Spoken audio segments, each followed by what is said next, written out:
इस hanging basket में लगे कुछ एक ऐसे प्लांट्स हैं जिसको सभी जंगली घास, खरपतवार, वीड्स यही सब कहते हैं और उसको गमलों से निकाल निकाल कर फेंक देते हैं।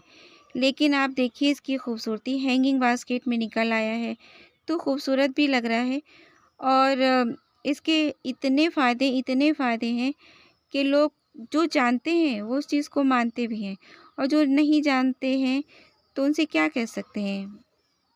अस्सलामुअलैकुम friends, welcome to my channel Shabnoor Ali. अभी देखिए ये प्लांट के नीचे काफ़ी सारे प्लांट्स निकले हैं छोटे छोटे। शुरू में तो वो बिल्कुल ही नहीं पहचान में आ रहे थे, धीरे धीरे बड़े हुए तो मैं पहचान गई कि ये बथुआ निकल रहा है जिसको कि मैंने बीज से ग्रो किया है और ऐसे ही फेंक फेंक कर ग्रो किया था तो फेंक फेंक कर निकला। लेकिन इसके बावजूद ये जो अपना एरेंथमम या थनबर्जिया प्लांट है ये ग्रो कर रहा है, फ्लावरिंग भी अच्छी हो रही है, जबकि इन पौधों की वजह से वो बच पाया है। गर्मी में वो जा रहा था लेकिन जब वीड्स उगने लगी आसपास तो उसने इसको तेज़ हीटिंग से बचाया था। खरपतवार हमेशा बेकारी तो नहीं होती, जो भी चीज़ उगती है ज़मीन से वो किसी न किसी यूज़ की तो होती ही होगी। यहाँ देखेंगे आप बहुत छोटे पौधे, तो इसको लगेगा कि अरे निकाल के फेंक दें, लेकिन ये छोटे-छोटे पौधे बहुत सारे साग दे सकते हैं आपको। ये बथुआ साग है और इसके ये calcium, magnesium, vitamins, iron, fibrous ये बहुत कुछ इसमें है। यहाँ पर चौलाई देखेंगे आप तो एक पौधा निकला था। अब आप समझने की कोशिश कीजिए, सिर्फ़ एक पौधा जो मैंने गमले के साइड में रहने दिया, चाहे तो निकाल के फेंक देती जंगली घास समझकर। आज ये हज़ारों बीज दे गया है, ये देखिए ये बीज हैं इसके। तो अब इनको आप चाहे स्टोर करिए और टाइम पर ग्रो कीजिए। इस टाइम तो सीड्स देने का टाइम है उसका।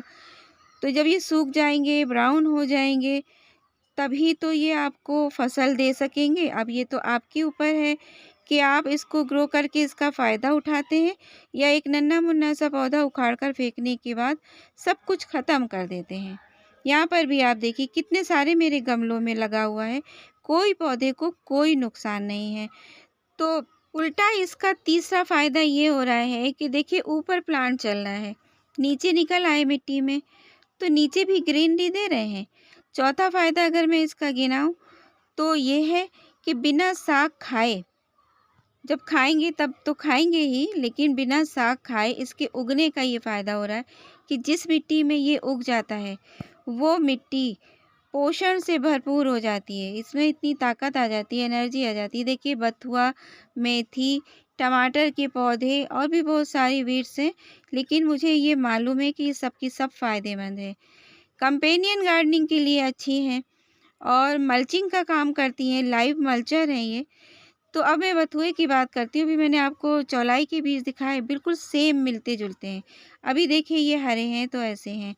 अब हम टिप्पर से इसके बीज तोड़ देते हैं और जब हम इसको तोड़ देंगे तो इन पत्तियों को आप सब्ज़ी में डाल के यूज़ कर लीजिए या ऐसे भी चटनी से ऐसे ही खा लीजिए माइक्रो ग्रीन्स के तौर पर। ये माइक्रो ग्रीन्स भी तो हैं जिनको छोटे पेड़ में ही आप खा सकते हैं, उगा सकते हैं और छोटे-छोटे पौधे खाने से काफ़ी नरिशमेंट आपको मिलता है। हैंगिंग बास्केट में लगे खूबसूरत भी लगते हैं और फिर इन बीजों को स्टोर कर लीजिए तो टाइम पर इसको ग्रो कीजिए। थोड़े पौधे दिखाई दे रहे हैं, फिर ज़्यादा हो जाएँगे और फिर बथुए के पराठे, बथुए का रायता, बथुए की सब्ज़ी सब कुछ बनाकर आप खा सकते हैं।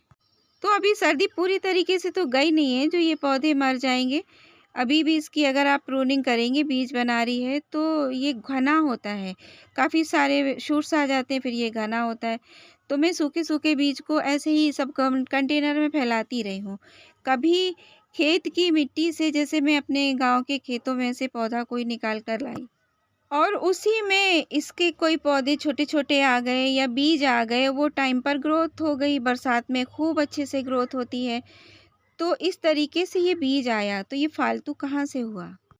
उस एक पौधे में फिर काफ़ी सारे बीज तैयार हो गए। उन बीजों को जब मैंने अपने बहुत सारे गमलों में बिखेर दिया, तब ये पौधे इस सीज़न में ग्रो होना शुरू हुए। ये देखिए धनिया के फूल, ये मैंने ग्रो नहीं किया है, ये अपने आप ग्रो हो गया। अब हम इसे जानते हैं, तो ये मेरे लिए कीमती है, और बथुआ खरपतवार है, घास है, कैसे है? तो ये देखिए, ये कंटेनर में मैंने बीज डाले, ग्रो हो रहा है। बड़ा सा ग्रो बैग बनाकर भी ये बीज डाले जा सकते हैं, उन्हें ग्रो किया जा सकता है, और बथुए का साग अपने यूज़ में लिया जा सकता है। वैसे भी ये हर किसी के लिए खरपतवार नहीं है, साग है। तो वीडियो अच्छी लगी हो तो लाइक कीजिए, शेयर कीजिए, चैनल को सब्सक्राइब कीजिए। अल्लाह हाफ़िज़।